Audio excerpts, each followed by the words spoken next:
Welcome back to my channel, and today we're going to be doing a book review of The Book of Doors. This book is by Gareth Brown, um, and I'm going to go ahead and read the book description and hopefully also figure out how to put it on screen for you, but bear with me if it's not because I'm new to this. Cassie Andrews works in a New York City bookshop, shelving books, making coffee for customers, and living an unassuming, ordinary life. Until the day one of her favorite customers, a lonely yet charming old man, dies right in front of her. Cassie is devastated. She always loved his stories, and now she has nothing to remember him by. Nothing but the last book he was reading. But this is no ordinary book. It is the Book of Doors. Inscribed with enigmatic words and mysterious drawings, it promises Cassie that any door is every door. You just need to know how to open them. Then she's approached by a gaunt stranger in a rumpled black suit with a Scottish brogue who calls himself Drummond Fox. He's a librarian who keeps watch over a unique set of rare volumes. The tome now in Cassie's possession is not the only book with great power, but it is the one most coveted by those who collect them. Now, Cassie is hunted by those few who know of the special books. With only her roommate Izzy to confide in, she has to decide if she will help the mysterious and haunted Drummond protect the Book of Doors and the other books in his secret library's care from those who will do evil, because only Drummond knows where the unique library is, and only Cassie's books can get them there. But there are those willing to kill to obtain those secrets, and a dark force, in the form of a shadowy, sadistic woman, is at the very top of that list. Okay, so this is my first book review on my channel, and I'm going to try and start establishing different sections that will be the same every time. So first, I want to talk about the audience for this book. This book is labeled as an adult fantasy novel, but I think that it is accessible enough for the older young adult crowd as well. So I would probably put it at about 16 years of age. And then I think it's mostly geared towards women. But I wouldn't be surprised if men enjoyed it as well. This book, even though it is a fantasy, is very much grounded in reality. So I really wouldn't be surprised if people people who didn't normally read fantasy gravitated towards it. And also, a lot of the themes in this book are not necessarily just themes that are for women, they're for everybody. So it's a book that I would expect many different types of people to enjoy. If I had to put it into a corner, I would say probably women about 16 to 40, and people who read fantasy, but I really do feel like this book could be accessible to a much wider audience than just that. My thoughts on this book.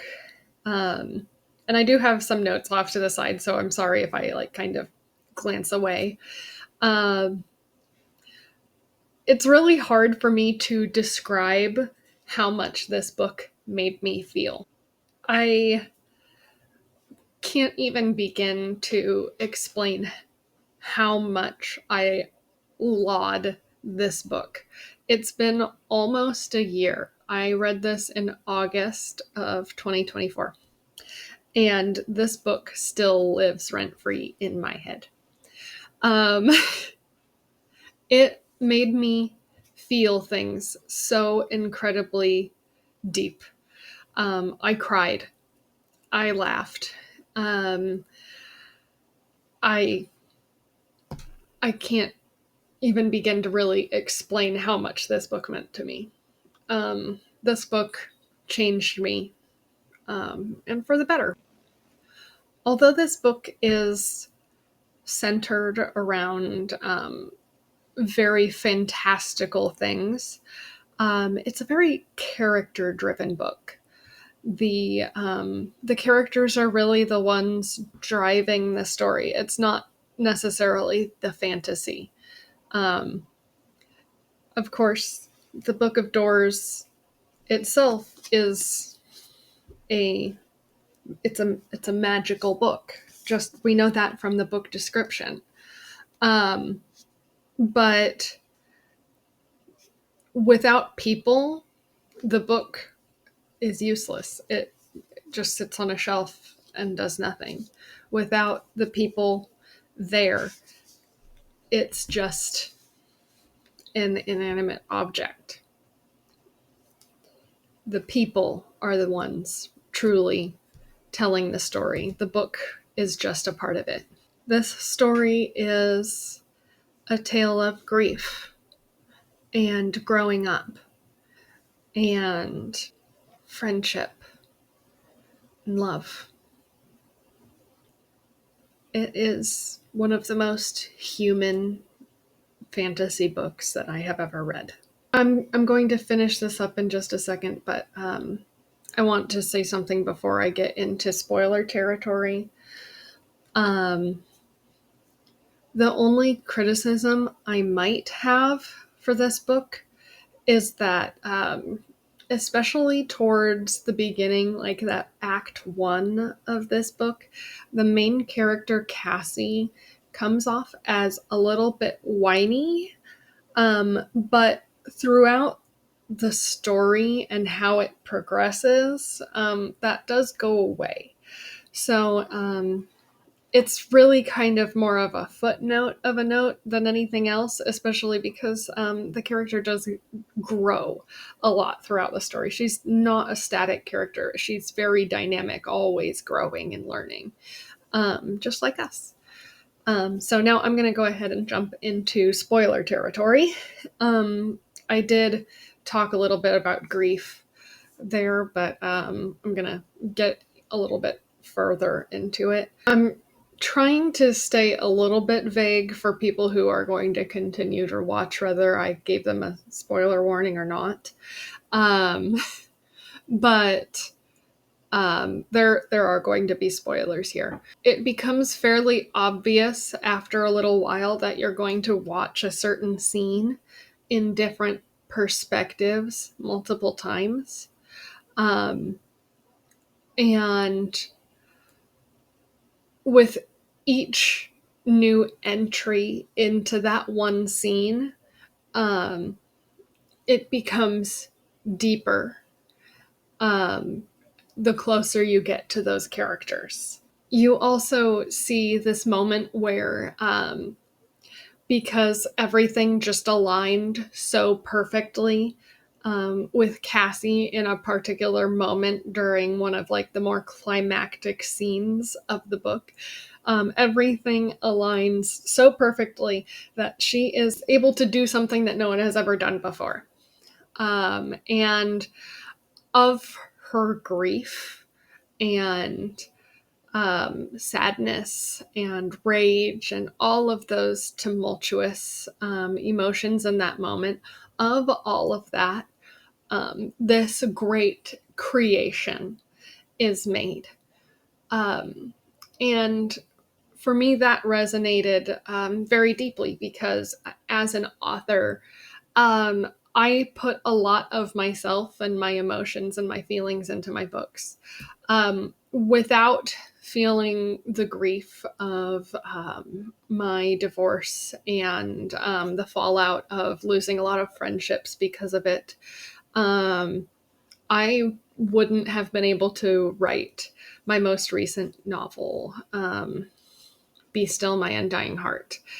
I would be in a completely different place in my life. And I would still be writing things that are not necessarily about grief and growing and learning.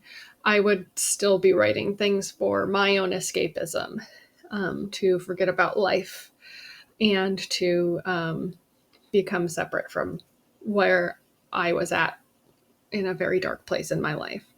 And so I really liked that kind of analogy that the author created, because it was very real, and resonated with me, especially as a creator. And reading this really made me want to be a better writer. I wanted to write something that meant something to other people. And that's what this book helped me do ultimately. Okay, so I know that this is a little silly, putting it at the end, so maybe I'll clip it and move it to the beginning. But I rate this book 5 out of 5 stars. I don't want to start my series by rating something 6 out of 5 stars. I feel that is a little silly, but this book meant a lot to me, and I think it absolutely deserves all of the acclaim it has gotten, if not more. And I look forward to reading this book again, with a different lens in the future. I feel like this is the type of book that you can pick up in 10 years and read it with a completely different perspective, and kind of imagine yourself as a different character in that book. If it's not obvious, I absolutely recommend this book to other people, and I think a lot of people would enjoy it. It's a book that has absolutely changed my life, and I would just recommend to have tissues while you're reading it. So, The Book of Doors by Gareth Brown. For my very first book review, we're going to do 5 out of 5 stars. Thank you for joining us today, and I hope to see you next time. Thank you.